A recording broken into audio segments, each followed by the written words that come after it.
Boa noite, meus amigos. Estamos aqui de volta. Como sempre, começamos invocando a Santíssima Virgem Maria, o Santo Padre Pio de Pietrelcina, para que roguem a Deus que nenhuma injustiça se cometa neste programa. Eu queria lembrar a vocês que eu vou proferir aqui em Colonel Heights, de 23 a 28 de abril, de maio, perdão, o curso Metafísica, a Estrutura da Realidade, a Estrutura do Ser. Então, inscrições e informações com o senhor Eduí, telefone 041-9974-4443, ou pelo e-mail edui.ferro@uol.com.br. Então, queria agradecer aqui ao meu caro amigo Heitor de Paula a remessa do livro do professor Wolfgang Schmidt, Theardism and the New Religion.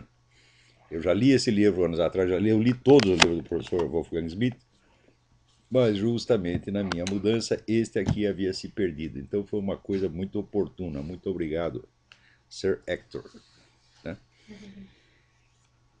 Então aqui está circulando um e-mail da Declaration Alliance acusando o assessor do Obama, o Cass Sunstein, de estar participando de uma série de encontros promovidos pelo George Soros, pela tal da Open Society do George Soros, que está tramando uma campanha geral para modificar a interpretação de todos os artigos da Constituição americana, dando-lhes um sentido marxista. Este é exatamente o que faz no Brasil o tal do direito alternativo. Né? Então, assim, a reinterpretação é assim, quando a lei diz não, você lê sim, onde diz sim, você lê não. Interpreta tudo às avessas e muda. Vai ser uma coisa incrível. Já pensou você pegar a Constituição americana e lê-la com sentido marxista? É um negócio maravilhoso. Só que é o seguinte, isso aqui é alta traição. E a Declaration Alliance, com justa razão, pede a abertura de uma comissão parlamentar de inquérito para investigar as atividades desse sujeito que são puramente sediciosas. Né? Ao mesmo tempo, um outro sujeito que é um frequentador ativo da Casa Branca, chamado Steve Lerner, foi pego em flagrante planejando manifestações como é que se atos de rebelião para o dia 1º de maio, de modo a provocar ruptura na economia americana. Ora, esse pessoal está tramando para demolir a economia americana faz muitas décadas, inclusive o próprio Obama participou diretamente disto. O Obama foi um dos agentes daquele plano do Claude Piven para sobrecarregar a Previdência Social americana com reivindicações e enchê-la de pedintes, de modo que a Previdência Social não tivesse dinheiro para pagar os benefícios todos. Então, quebrando a Previdência Social, quebrava os bancos, quebrando os bancos, quebrava a economia toda. Isto foi planejado e foi realizado e deu certo. Quer dizer, para baixo todo santo ajuda, fazer merda é fácil. Eles fizeram merda, essa operação durou 30 anos. O Obama foi um dos agentes que participaram disso. Agora, se pode pegar um camarada que fez isso e botar na presidência da República, então por que não pode ser o Steve Lerner planejar qualquer merda para o 1º de maio? Né? Quebrar a fábrica, fazer atentados, pode valer tudo. Olha, se o Obama existe, tudo é permitido, pô. Você precisa entender isso aqui. Agora apareceu o candidato Donald Trump, que é um homem cuja competência nós não podemos negar. Quer dizer, o sucesso empresarial do Donald Trump é uma das maravilhas americanas. Ele conseguiu fazer o impossível. Né? Você pega essa imensa rede de hotéis que ele criou no mundo, são coisas maravilhosas. Né? É tudo do extremo bom gosto, é tudo muito bem feito. Né? E é uma prosperidade assustadora. Então ele mostrou que sabe o que fazer. Agora, se sabe a mesma coisa na política, pode se perguntar. Saiu uma entrevista com ele muito boa no jornal Human Events. E ele diz que a preocupação principal dele não é a economia, mas é o prestígio internacional americano. Ele diz: olha, nós chegamos a um ponto em que a Rússia tem autoridade para limitar a quantidade de mísseis que nós podemos fabricar. Você vê, o professor do Guinda fica reclamando que os Estados Unidos humilham a Rússia. Você quer maior humilhação do que esta? Quer dizer, você quer produzir mísseis, chega lá um general russo e diz: não, você não pode. Quer dizer, a série de concessões que os Estados Unidos foram fazendo para os seus inimigos levou a esse ponto. Agora, outro dia apareceu um artigo do William Crystal. O William Crystal é o filho do Irving Kristol, que foi um pensador conservador muito importante aqui. E o William Crystal é considerado realmente o líder dos neocons.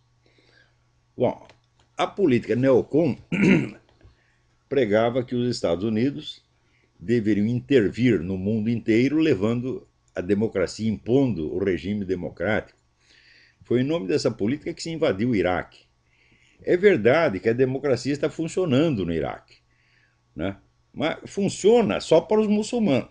A democracia é só para os muçulmanos. O cristão lá, né, vai para a cana, apanha, é assassinado, e o governo americano não fala nada. Mas, de qualquer modo, a democracia está funcionando. Os camaradas votam, né, o candidato eleito toma posse, governa, ninguém tira ele de lá a bala. Então, está funcionando. Então, até aí não podemos negar. Porém, o William Crystal escreveu o seguinte: ele está maravilhado com as intervenções do Obama no Egito e na Líbia. Ele disse que o Obama é um born again neocon. Veja você, que coisa. Ele é um neocon retardado, né, que teria aderido à política neocon. De fato, você fazer intervenções por toda parte para, entre aspas, implantar a democracia é a política neocon. Só que no que consiste exatamente essa política? Quando a gente examina, a gente vê que, ora, o William Crystal deve estar bêbado, né? Mas não precisa nem estar bêbado, porque os neocons foram discípulos do Léo Strauss. Léo Strauss era um excelente leitor de livros clássicos de filosofia, mas da vida prática ele não entendia nada. É desses casos que ele acho que não sabia descontar um cheque no banco, tá entendendo? E um camarada assim não pode entender lufas de política. Tá certo? E o Léo Strauss meteu um monte de merda na cabeça deles e acabaram daí tirando esta política, de que a obrigação dos Estados Unidos é implantar a democracia em tudo quanto é lado. Ora, quando deu o 11 de setembro, imediatamente se seguiu o ataque ao Iraque, a derrubada do Saddam Hussein, etc, etc. Né? E o George Bush estava muito contente, porque ele esperava que isso aí ia unificar o país inteiro, né? Quer dizer, descobrir um inimigo estrangeiro, então nós vamos atacá-lo e as nossas dissensões internas serão acalmadas por isso. Aconteceu exatamente o contrário. O pessoal da esquerda, nas primeiras semanas, apoiou o George Bush. Todo mundo votou a favor da guerra. Né? Clinton, todo mundo, né? Nancy Pelosi. Né? E tão logo começou a morrer soldado americano na guerra, porque existe alguma guerra onde os soldados não morram, né? Daí eles viraram o jogo e começaram a descer o cacete no Bush, e nunca houve um presidente do qual se falasse tão mal contra o George Bush por ter feito aquilo que eles tinham aprovado. Então, o que se provou com isso? Provou o seguinte, que os Estados Unidos tinham muito mais inimigo dentro do território do que fora. O coitado do Saddam Hussein nunca tinha feito nenhum mal substantivo para os Estados Unidos. Assim como o Gaddafi também não fez. E o coitado Mubarak, não é que ele não fez mal nenhum, ele era aliado dos Estados Unidos. Né? Então, isso quer dizer que você deixa os inimigos internos prosperarem, né? E você fica atacando governos estrangeiros que ou são inócuos ou são aliados. Eu digo, mas escuta, mas que política é essa? Isso é uma coisa altamente suicida, sobretudo, né, no Egito e na Líbia. As facções que o Obama está colocando no poder, usando para isso as Forças Armadas americanas, são facções antagônicas aos Estados Unidos. Ou seja, ele está dando poder ao inimigo. Ora, aqui a legislação americana define o crime de traição como dar ajuda e conforto ao inimigo, que é exatamente o que o Obama está fazendo. Não é isso? Quer dizer, veja, esse negócio de espalhar a democracia, eu digo, peraí, mas a democracia para quem? Né? Quer dizer, se você acredita que assim como, por exemplo, no Estado palestino, vamos implantar a democracia na Palestina, então faz eleição e os caras elegem a turma do Hamas. É? Quer dizer, ora, a democracia não consiste somente nesse formalismo de eleições.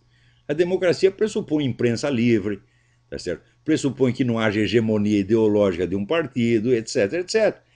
Então, esse negócio de dizer espalhar a democracia, isso é uma coisa de maluco. Sobretudo, vamos dizer, é uma política enormemente covarde, porque o George Bush aqui estava cercado de inimigos internos. Né? Ele pegou, se fez de bonzinho com os inimigos internos e começou a atacar inimigos externos inexistentes.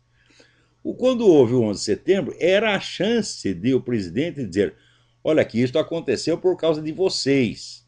Esse pessoal esquerdista aqui que fica, né, enchendo aqui de radical islâmico, protegendo comunista, protegendo terrorista. Então, agora é hora de limpar a casa. É o que ele tinha que ter feito. Se ele fizesse isso, ele teria o apoio da população inteira. Quer dizer, apontasse à execração pública os traidores que estavam facilitando a ação interna de inimigos externos. Ora, um país dividido não pode entrar em guerra, meu Deus do céu. Você tem que primeiro, né, limpar a casa e depois você entra. Né? Então, quer dizer, até por isso que as ditaduras nas guerras levam vantagem. Porque a democracia, né, você está lá fazendo a guerra, ao mesmo tempo está a oposição querendo puxar o seu tapete, né, todo mundo boicotando o esforço de guerra, etc, etc. E na ditadura, se fizer isso, você morre.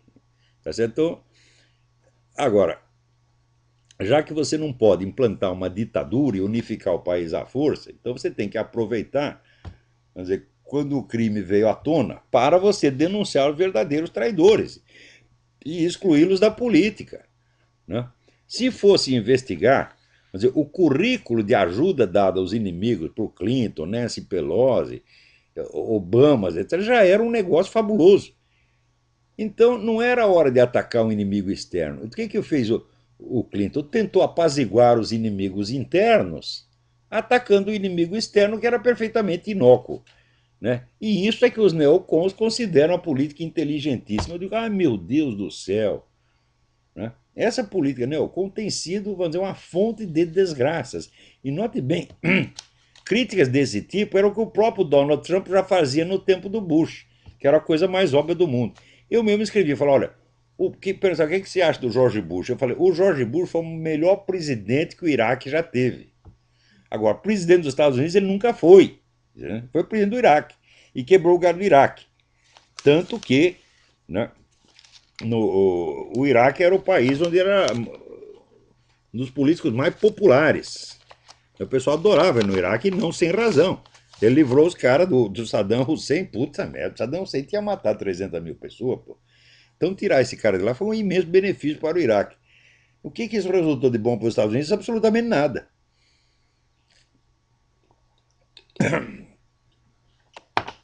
Peraí, tem alguém na linha aí. Alô?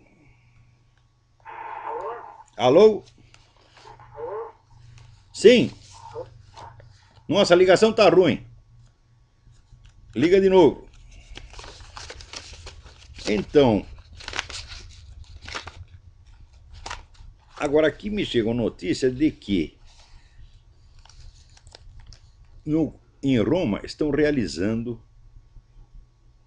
um congresso científico para analisar os motivos, procedimentos e consequências do Concílio Vaticano II. Né? Olha aqui, estão fazendo isso para comemorar 50 anos do Concílio Vaticano II. Né? No livro do Michael Davis é um historiador maravilhoso, escreveu um livro sobre a Revolução, ele chama uma trilogia, chama Revolução Litúrgica. começa com a história lá no tempo da Reforma Protestante e vem até, né, o Concílio Vaticano II. O primeiro capítulo do livro que ele fala sobre o reinado de Paulo VI, ele faz exatamente isso. Responde à pergunta: quais foram as consequências do Concílio Vaticano II? E dá ali 40 páginas de consequências absolutamente devastadoras, onde, pelo critério do pelos frutos conhecereis, você vê que nada resultou de bom do concílio, né? O Papa atual ele está tentando fazer uma coisa que é assim, tentar interpretar os documentos do concílio num sentido tradicional, para impedir desvio. Mas acontece que agora o desvio já foi feito. E o malefício que o concílio produziu não foi tanto através dos seus documentos, mas da ação efetiva daqueles bispos comunistas que estavam todos lá. Então, quer dizer, você modificar a interpretação dos documentos 50 anos depois, né, não pode anular os efeitos malignos que já foram produzidos. Então, vamos dizer, o Papa, teoricamente, esse Papa é um intelectual, ele não é um político, ele não tem muita noção da. É que nem o Léo Strauss, é um homem abstrato, né? Ele está certo no que ele está fazendo, mas não vai adiantar nada. Né? E então do mesmo modo, esse congresso, vamos dizer que não vai discutir a coisa do ponto de vista teológico, mas vai fazer uma análise científica das consequências. Olha, isso é muito bom, mas acontece o seguinte: essa análise científica já foi feita por muitos autores, a começar pelo próprio Michael Davis, Romano Amério, o homem que escreveu Iota Uno, né? O Malachi Martin. Né? Essa análise já está feita, quer dizer, agora só tem que reunir essas conclusões todas e tirar a conclusão das conclusões. Falar, olha, a coisa foi um desastre mesmo. Entendeu? Olha aqui, você vê a mentalidade dos camaradas que estão governando os Estados Unidos agora. Né, perguntaram ali para o deputado Randy Forbes, né, que é inclusive representante aqui do nosso distrito na Virgínia, pegou o Robert Gates, secretário da Defesa, né, e perguntou: senhor secretário, se amanhã uma nação estrangeira intencionalmente lançasse um míssil Tomahawk, ou seu equivalente, na cidade de Nova York, isso seria considerado um ato de guerra contra os Estados Unidos? Resposta do Gates: provavelmente. Né? Daí volta o Forbes. Então eu assumo que as mesmas leis seriam aplicadas se nós lançássemos um Tomahawk numa outra nação. Isso também é verdade? Resposta do Gates: você está entrando em matéria constitucional e eu não entendo disso. Né? Em suma, o sujeito se recusa a dizer que se o país dele for atacado será um ato de guerra. O secretário da guerra, porra! Quer dizer, o país que está lá para defender, o sujeito que está lá para defender o país, ele pula fora. Não. Quer dizer, os caras soltam uma bomba ali no meio de Nova York, um foguete lá em meio de Nova York, ele diz: eu vou pensar se isso é um ato de guerra. Né? Agora, aqui também apareceu um coronel aposentado da Força Armada, Gregory Hollister. Ele diz que ele tem uma cópia do alistamento militar do Obama. Olha, esse alistamento militar é um caso pior ainda do que a certidão de nascimento, porque, né, ele foi assinado pelo Barack Obama em 1988, num formulário que foi impresso em 2008. Foi assinado com a caneta do Exterminador do Futuro. Entendeu? Então é claro que é um documento falso. Né? Agora, o que o Obama fez assim de sacanagem, de ocultação, de falsificação, é um negócio tão grandioso que na época ninguém acreditou. Porque o público americano está acostumado, vamos dizer, com o nível de desonestidade inevitável na política. Né? Política é uma atividade que tem a sua ambiguidade, então O sujeito mente para as nações inimigas, manobra, etc, etc. Tudo isso é normal na política. Mas esse nível, vamos dizer, de vigarice barata, eles não estavam acostumados. Então, eles acreditam que os candidatos todos têm um certo nível de probidade, né? Que igual entre todos e do qual ninguém pode duvidar. Então, ninguém queria acreditar que o Barack Obama fez isso. E olha, mas existe uma técnica que esses bandidos usam sempre, que é assim, fazer o crime inverossímil. Você faz aquilo que ninguém pode acreditar. Daí ninguém acredita mesmo e você escapa ileso. E foi o que o Obama fez, pô, né? Agora apareceu um senador do Havaí esta semana dizendo: olha, o homem tem que mostrar certidão de nascimento de qualquer maneira. Não pode se recusar isso. A questão da certidão de nascimento, que a mídia achou que podia abafar facilmente mediante intimidação e chacota, voltou e voltou com 100 vezes mais força. Agora você tem um candidato presidencial falando isso, que era exatamente o que o John McCain tinha que ter falado na época. Então, o Trump está falando atrasado, mas está falando. O senador do Havaí, que esqueci o nome, também está falando, né? Então, é a primeira vez que um senador fala disso aí. Peraí, tem alguém na linha aí. Quem é? Nossa, mas que ligação horrorosa. Desculpa, eu não sei, não dá para ouvir você.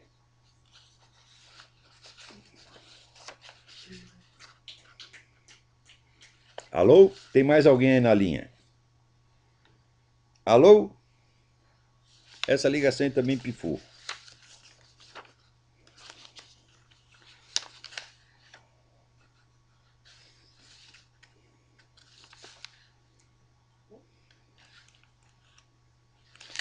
Olha, aí no Brasil teve esse episódio da conferência do general Heleno, que ia comemorar aí o 31 de março, e foi proibido de fazê-lo pelo comandante do Exército, o general Peri.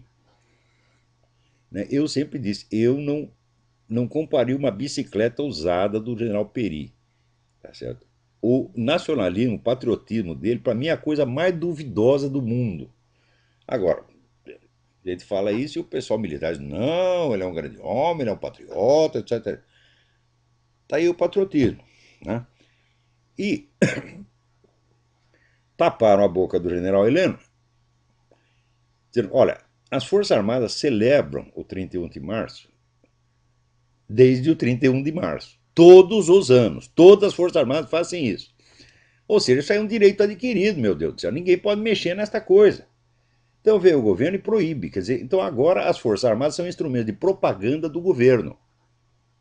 As Forças Armadas não têm direito à sua interpretação própria sobre a história de 64. Tem que vigorar a versão que a dona Dilma gosta. Não pode ser outra.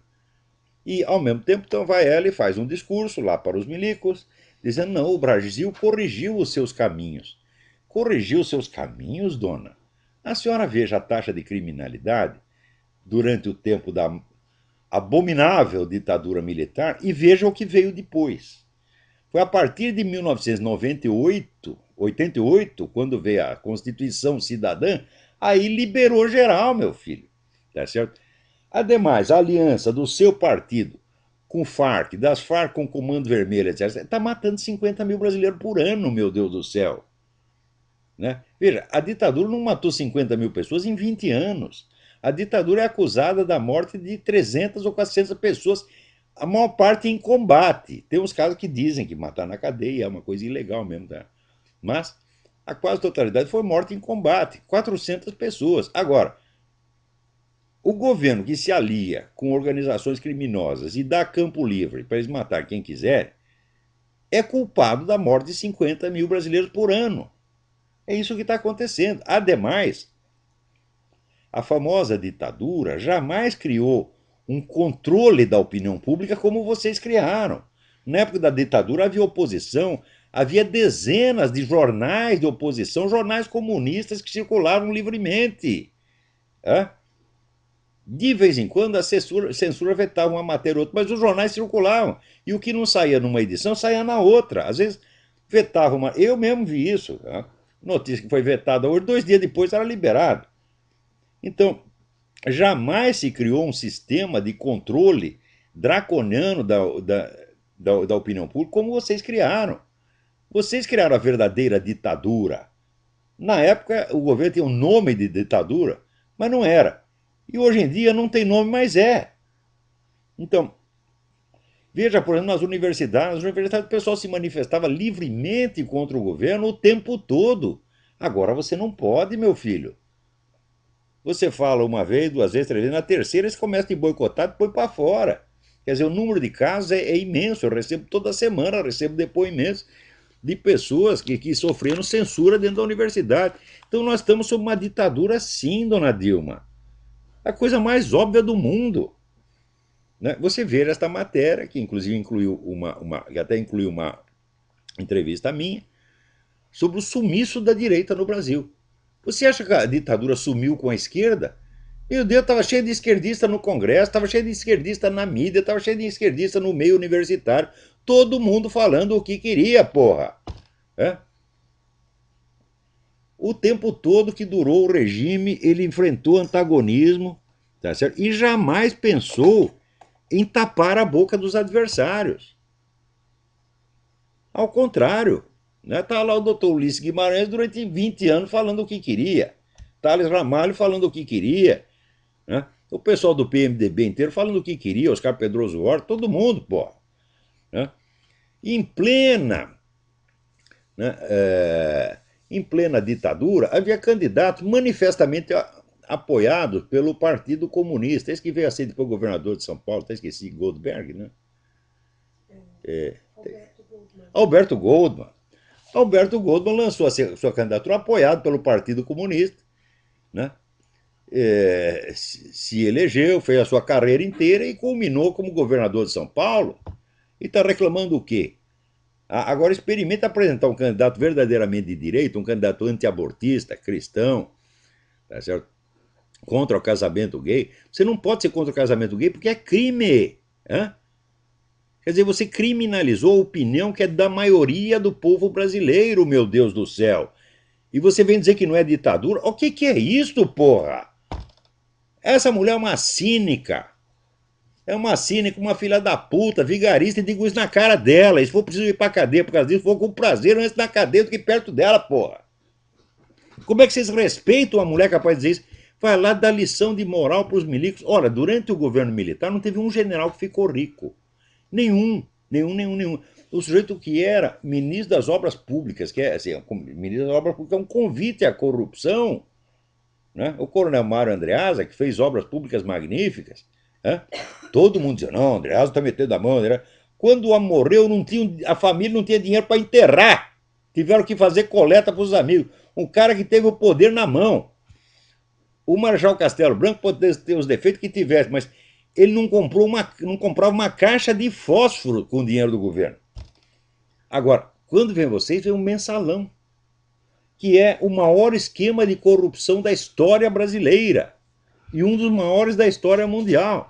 E ninguém pagou por isso até hoje. Agora, recentemente, o STF aceitou a denúncia, tá certo? Mostrando que o caso não era uma balela, como disse o presidente da República, não era uma fofoca, não, está lá as provas.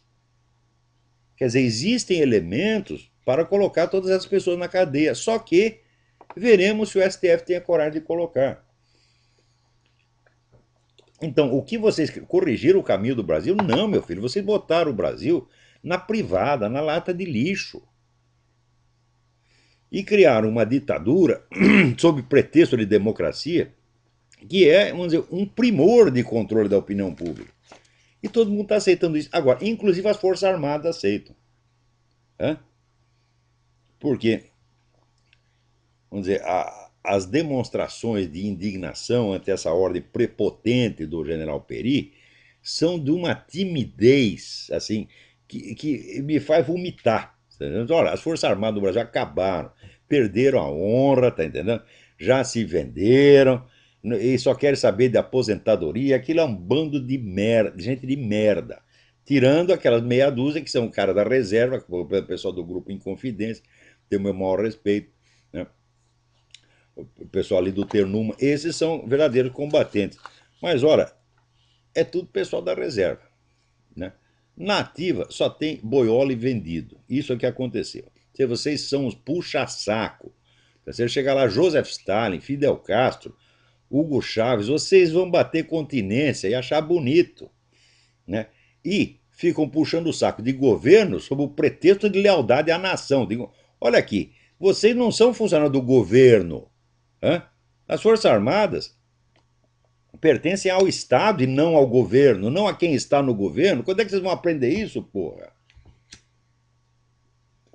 Esse negócio todo é uma vergonha. Peraí, tem mais alguém na linha aí. Alô? Alô, professor? Sim. Eu estou ouvindo perfeita. É Felipe de Porto Alegre, uma honra voltar a participar do programa do senhor. Muito obrigado. Professor, eu queria dar uma dica de livro e fazer uma perguntinha para o senhor. Faça. A dica de livro é o seguinte, eu achei um livro aqui ano passado na Feira do Livro de Porto Alegre, muito interessante. O nome do livro é o seguinte, ó, 1421, o ano que a China descobriu o mundo. É assim, ó, página e página de evidência e prova que mostra que nesse ano de 1421 a China começou a navegar e chegou 100 anos antes de Magalhães na Patagônia, cruzou o Atlântico, uma série de provas, muito interessante o livro. Olha aí, o professor Duguin ainda vem dizer, né, isso que a China e a Rússia são potências terrestres, que esse negócio marítimo é coisa da Inglaterra e Estados Unidos. Mas que balela, porra! Esse aí não é intelectual, mas deixa eu falar o autor aqui, é Gravin Menzies. Como é que escreve isso? Ensinam a história errado, definitivamente, porque assim, hoje eu comprovei que esse livro é prova atrás de prova. Você entra no site do autor, lá tem tudo. Porque assim, eu vi todas as críticas do livro na internet, em inglês, em português. A única crítica que diz que o livro é balela, terminei de ler a crítica, fui ler, o autor da crítica é português e trabalha na Universidade de Coimbra. Quer dizer, só quem realmente não está interessado em admitir que a China... Soletra o nome do autor para mim, por favor. Gavin Menzies. Menzies, M-E-N-Z-I-E-S, é isso?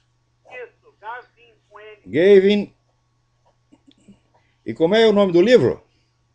É 1421, o ano que a China descobriu o mundo. Saiu em português esse livro? Isso, saiu em português. Mas olha aí, então tá vendo? A China, potência marítima. Aí, professor Duguin. Para de tentar enrolar nós com essa história de que vocês lá só ocupam da sua própria terra e não ficam fazendo imperialismo marítimo. Ora, porra! O cara mostra um mapa mundi feito pelos chineses ali, que chegou depois através do... chegou até na Monte São Pedro, e tem a Patagônia, tem a Cordilheira, tem o Brasil inteiro praticamente ali, de 1430 o mapa. Então os caras já tinham informação privilegiada quando vieram pra cá. Chinês nunca dormiu no ponto, porra. O Brasil, que é tudo mentira, porra. Não. Que chegaram sem querer. Mas a pessoa tem a impressão que a China fica lá só no território dela, não mexe com ninguém. Não mexe com ninguém. O que eles estão fazendo no Tibete? Que em Lhasa, a capital do Tibete, tem mais soldado chinês do que cidadão tibetano. Outra coisa, professor, eu estava ouvindo seus programas antigos, cada um é uma aula, né, gratuita. Eu queria saber o que aconteceu em maio do ano passado, quando o pastor foi ali na universidade entregar uns documentos contra o Obama, que ia fazer um fórum lá. O que aconteceu? Qual foi o resultado disso? O resultado foi o seguinte: o homem arrumou a documentação, provou que o Obama jamais foi aluno de Colômbia, a prova está lá e não acontece nada. Eu estou falando para vocês, a história do Obama é fraude do começo ao fim, é uma coisa que nunca se viu, não é nos Estados Unidos, nunca se viu no mundo. Aparece um Zé Ninguém com documentação falsa, engana o país inteiro e todo mundo depois fica com aquela vergonha, essa vergonha de mulher estuprada, que esconde a identidade do estuprador, né, para não passar vergonha. Então o vexame foi tão grande que todo mundo agora está inibido, né, de dizer a verdade, mas pouco a pouco a coisa está aparecendo. Outro dia mesmo li um negócio de um jornalista que disse, olha, no começo eu não levei a sério esse negócio da certidão de nascimento, mas agora eu vejo que é gravíssimo, então eu esqueci o nome do cara. E tem muita gente que aos poucos está começando, vamos dizer, a engolir a pílula. Mas olha, não é fácil, porque a fraude foi tão grande que a vítima fica com vergonha, porra. Sim, terrível. Aquele pastor, o ponto que ele queria provar foi provado. A passagem do Obama por Colômbia é uma fraude, o Obama nunca foi aluno lá. Isso é uma das muitas fraudes que tem. Outra coisa, quando o Jack Cashill, o repórter Jack Cashill, começou a dizer, olha, os livros do Obama não podem ter sido escritos por ele, porque ele foi lá e conseguiu, a duras penas, algumas redações universitárias do Obama, e eram coisas de analfabeto. E os dois livros do Barack Obama são muito bem escritos. E, aliás, um dos motivos do sucesso do Obama foi os livros. Então ele disse, olha, quem escreveu, ele por análise estilística, ele disse, olha, quem escreveu isso aqui foi o William Ayers, que é o terrorista amigo do Barack Obama. Todo mundo diz, não, isso são calúnias, etc, etc. No fim, o William Ayers confessou. Era a teoria da conspiração até o cara confessar, né? Então, agora o cara confessou, mas só que agora não adianta mais, já passou, o homem já está na presidência. E quer ser presidente de novo. Agora, ele ser. Tem 70% de aprovação, só que não dá pra acreditar no jornal daqui, cara. Não, o Obama tem 26% de aprovação. Aí tá saindo que tem 70%. Aí nos jornais brasileiros estão dizendo que o Obama tem alta aprovação aqui. 70% Meu Deus do céu! Meu Deus do céu! Olha, eu vou te dizer o seguinte: teve até uma pesquisa, agora saber pesquisa científica, para saber quantos americanos acreditavam que o Obama tinha apresentado provas suficientes para justificar a sua elegibilidade. Só 9% acreditavam. Quer dizer, você tem 91% do país não acredita na idoneidade do cara, porra. Nem mesmo os seus adeptos. Mesmo aqueles que são a favor da política dele, sabem que ele é um embrulhão vigarista. Isso aí vai ser um livro daqui a 50 anos com todas as provas, já não adianta mais. Daí não adianta mais, aí o homem já morreu. Mas eu acho que até a eleição, esse tema, vamos dizer, o interesse por esse tema vai crescer muito, porque você tem um candidato que não fala de outra coisa. O Donald Trump pegou a certidão dele e publicou, falou, tá aqui a minha certidão integral, cadê a sua? Que, olha, se o McCain tivesse feito isso, o Obama jamais se elegeria nem vereador. O Obama está lá graças à covardia e omissão do John McCain. Se a oposição não for que nem o PSDB foi aqui, tem uma chance, né, professor? Mas aqui, aí a oposição é tudo vendido. Aqui só é um pedaço vendido, entendeu? Tem republicanos que o cara chama de Rhino, quer dizer, Republicans in name only. Quer dizer, o que se faz republicano, mas está lá puxando o saco dos democratas. Tem uma parcela disso aí. Mas aqui você tem o movimento do Tea Party, você tem um monte de jornais, revistas que denunciam isso, você tem muita gente. Você tem o Rush Limbaugh, que tem 30 milhões de ouvintes todo dia. É? Aqui no Brasil, o Tea Party é considerado... Nazista, eu sei. Ora, meu Deus do céu. A imprensa brasileira, olha, é 100% comunista. Comunista. Você não tem a menor dúvida. Professor, eu preciso de uma indicação de livro do senhor. É o seguinte, preciso ler um livro assim, introdutório sobre globalismo. Sobre esse governo. Leia o livro olha, Stanley Monteith, The Brotherhood of Darkness. Monteith se escreve M-O-N-T-I-E-T-H. Esse homem foi um médico, um cara com... ele é um médico, um cara com trabalhos importantes na área da AIDS, um dos pioneiros da investigação da AIDS, um homem com uma alta reputação científica, e ele decidiu, depois de velho, estudar essas coisas e escreveu o melhor livro sobre esse esquema globalista. Outro livro espetacular é o do Nicholas Hagger, H-A-G-G-E-R. O livro chama-se The Syndicate. Ele deu uma denominação geral a esse esquema, a essa elite globalista. Eu acho essa denominação muito boa, só que não dá para traduzir literalmente para o português, porque sindicato no Brasil é união de trabalhadores. Aqui, União de Trabalhadores é union, e syndicate é mais sindicato patronal. Então, the syndicate em inglês funciona. Então, eu estou sugerindo, inclusive na próxima comunicação, a debate com o professor Duguin, que está um pouquinho atrasada, mas deve sair hoje, estou sugerindo a denominação consórcio. Então, é o consórcio dos 300 bilionários, tá certo? Que querem implantar uma ditadura socialista. E lá eu explico por que os bilionários têm interesse no socialismo. Explico meticulosamente por quê. Porque pessoas que só raciocinam com base em palavras, sem conhecer a realidade, acham assim, não, o capitalista tem que ser contra o comunismo. Se ele é capitalista, ele é a favor da propriedade privada, e o comunista é a favor da propriedade estatal. E porque ele leu isso no dicionário. Né? Mas algum desses aí editado aqui pro Brasil? Não, isso só tem edição se tivesse edição dessas coisas no Brasil, estaria muito melhor, mas no Brasil ninguém sabe é proibido saber essas coisas no Brasil. O Brasil está bloqueado. Mensalão. Hã? É aquele livro do Mensalão, excelente livro. Pois é o livro do. Como é que chama o cara? Patara, Ivo Patara, o chefe. O cara não encontrou um editor com um culhão para soltar aquilo, rapaz. Teve que botar na internet. Graças a Deus existe internet. Baratinho, R$50 o livro, Nelson. Todo mundo tem que comprar. Agora publicaram?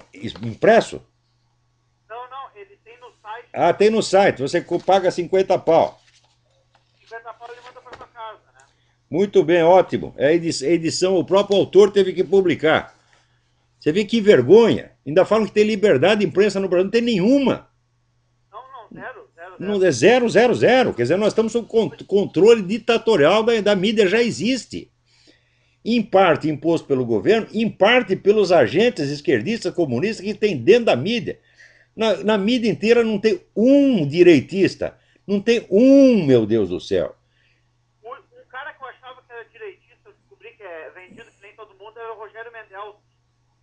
Aqui do Sul, um radialista aqui do Sul. Foi até demitido quando o PT ganhou o governo aqui do Sul. Não, o Mendel já fez coisa muito boa. Eu não sei detalhes da história. Agora o cara acha que a Dilma é intelectual, erudito. Mas isso aí é que nem Arnaldo Jabor. Fala mal do petismo, mas quando foi eleita a Dilma, ele... Não, mulher maravilhosa, é cultíssima, etc, etc. Olha, bicho, a puxação de saco é um negócio, é epidêmica no Brasil, é compulsivo, as pessoas não resistem. Eles veem um saco, começa a puxar imediatamente. É uma coisa assim de a gente morrer de vergonha. Já digo, eu só não tenho vergonha de ser brasileiro porque eu não tenho culpa, eu não escolhi nascer aí. Eu teria escolhido nascer na Zâmbia, na Serra Leoa e Uganda, está entendendo? Mas no Brasil não. Nascer no Polo Norte, está entendendo? No meio dos ursos. Professor, muito obrigado, as dicas aí. Obrigado você pela sua informação. Então, Gavin Menzies, 1421. Tá lá, a China potência marítima. Olha aí, professor Duguin, o senhor não sabe a porra nenhuma. Fica lendo essas merdas de livro de geopolítica, porra. Geopolítica é que nem ufologia, meu filho. Né? Peraí, tem mais alguém na linha aí? Olha aqui, saiu a matéria aqui, no El País. A polícia do Brasil tem provas de que a Al-Qaeda está atuando no país, mas é claro que está atuando. Se estão lá as Farc, né? Está lá o Hugo Chávez, é claro que a Al-Qaeda está lá. Tem alguma dúvida? Isso aí, a dona Dilma diz, nós corrigimos nossos caminhos. Sim, nós abrimos as portas para a Farc, para o narcotráfico, para o assassinato de 50 mil brasileiros por ano, e agora para a Al-Qaeda. Isso é que é a correção dos caminhos. E os milicos ouvem aquilo e dizem, sim senhora, ainda bate continência para filha da puta. O que você quer que eu diga, porra?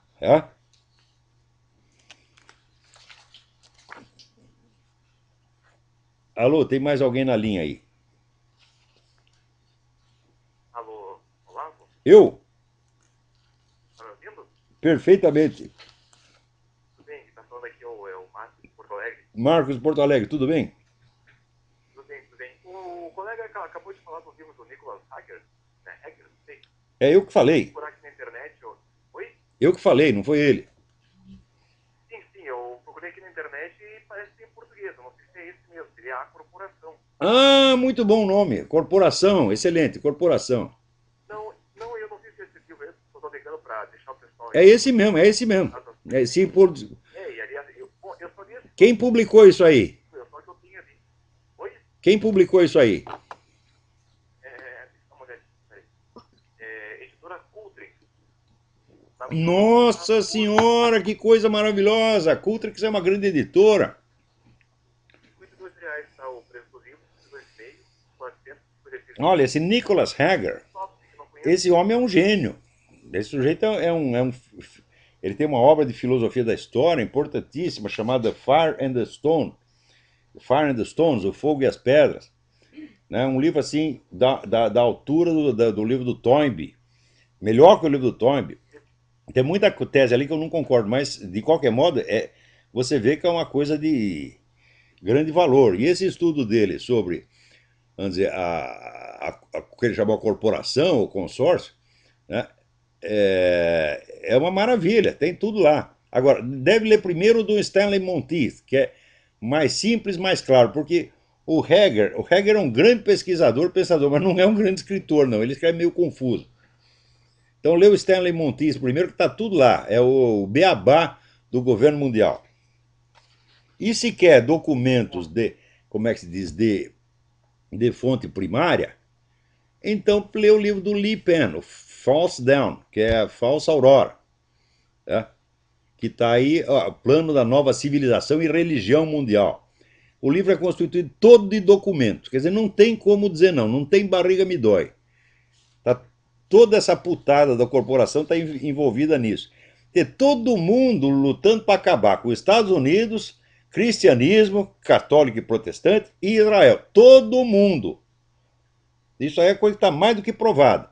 E daí vem o Dugin dizendo que quer acabar com as mesmas coisas e se fazendo de inimigo da corporação quando ele está trabalhando para os caras, porra. Sabendo ou não. Quer dizer, ou ele está com treta ou é muito ignorante. Ou as duas coisas, sei lá. Alô, quem é? Olha aqui que coisa maravilhosa. Alô? Alô? Alô, professor? Ah, quem é? É Jaime? Jaime, tudo bem? Aqui, professor Olavo, eu estava relembrando aqui no áudio de dezembro de 2009, o Euclides deixou uma mensagem para o senhor pediu para a gente ouvir. E ele falou sobre uma crise que aconteceria depois de 3 anos nos Estados Unidos. E essa semana está passando o noticiário sobre a possível destruição do dólar pelo grupo Bilderberg. Isso teria alguma relação até porque... Mas é claro, mas é claro. Você vê, esses caras que o Dugin diz que estão trabalhando pelo poder americano são os caras que estão destruindo o dólar, destruindo a economia americana, destruindo as forças armadas americanas. É um negócio impressionante. São todos aliados do Putin, porra. Então, a relação de profecia, do questão do Euclides, não sei se o senhor lembra desse... Lembra? Claro, claro. É só isso, mas porque eu fiquei nessa dúvida... Não, aquela mensagem do Euclides eu dei a maior importância, eu acho que aquilo tudo está certo, é verdadeiro, sim. E eu acho que o Euclides fala com Deus. Eu posso estar maluco e ele também, mas que... Né? Aliás, o sujeito para falar com Deus hoje tem que ser maluco. O cara normal, Deus não aceita mais. Agora, olha aqui que coisa maravilhosa. O Jimmy Carter foi lá para Cuba e voltou aqui defendendo os espiões cubanos que foram presos aqui e chamando-os de patriotas cubanos. Mas o que é isso? Isso aí é literalmente dar ajuda e conforto ao inimigo. Mas se ninguém se mexer para processar o Jimmy Carter por traição, não vai acontecer nada. Né? Eu não posso fazer isso, eu não sou cidadão americano e não tenho dinheiro para manter uma coisa dessa.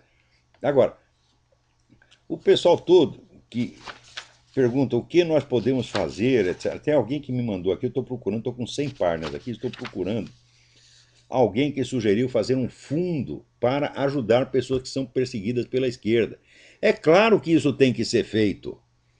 Agora, vai falar com as pessoas que têm dinheiro no Brasil, vai falar com o empresário, eles não dão um tostão para isso, pô. Né? Se você chegar lá, né, vendendo ingresso em puteiro, eles todos compram, tá certo?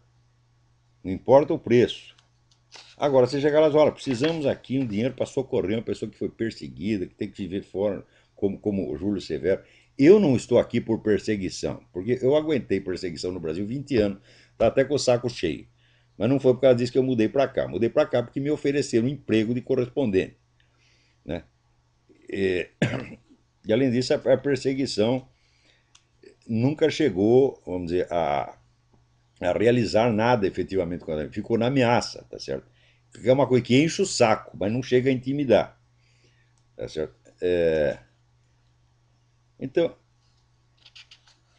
isso aí, eu não estou conseguindo achar aqui nem onde está, meu Deus do céu, é um negócio importante. A questão fundamental é o seguinte: vocês querem fazer uma direita no Brasil, então começa a juntar dinheiro, porra. Napoleão Bonaparte dizia: existem três condições para fazer uma guerra. Primeira, dinheiro. Segunda, dinheiro. Terceira, dinheiro. Custa muito caro essas coisas. Por exemplo, se você quer trazer, vamos dizer, um cidadão para cá, um cidadão que está sofrendo perseguição, etc. Bom, nós podemos trazer, podemos até arrumar um emprego para o cara. Só que é o seguinte: você precisa garantir que você tem algo entre 2.500 e 4.000 dólares por mês para pagar o sujeito, senão eles não deixam o cara entrar. E se você não tem dinheiro para sustentar o cara, como é que você vai trazer gente para cá? Então, quer dizer, para manter um ou dois aqui já é um osso. Né? E nós vamos aqui, né, chegando ao fim. Olha aqui. Saiu aqui um negócio da CIA, né, dando toda a ficha desse pessoal, dos rebeldes líbios. São tudo terroristas, meu Deus do céu. E é esse pessoal que o Obama está ajudando. Até o enviado do Obama chegou lá puxando o saco dos caras, dizendo: olha, a solução para a paz é o Islã. Eu digo: mas eles já não são tudo islâmico, porra? Hã? Os caras não estão se matando uns aos outros, eles não são tudo islâmico. Como é que o Islã é a solução para a paz?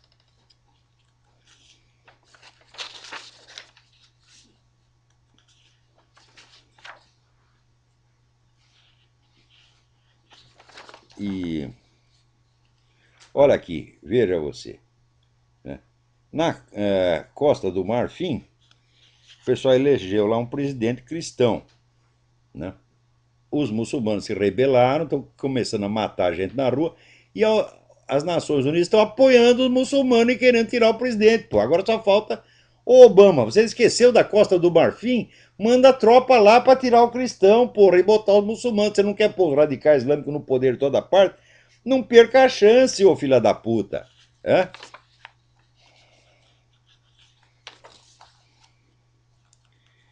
Agora, não deixem de ler o editorial do Estadão do dia 5 de abril, onde dá conta, tá certo, de que todo o episódio do Mensalão já está provado, com todos os nomes dos culpados, e tudo isso está na mão do STF. Então, lá, é do dia 6, editorial, Um Golpe para Lula, do dia 5 de abril de 2011. Está online, não deixem de ler.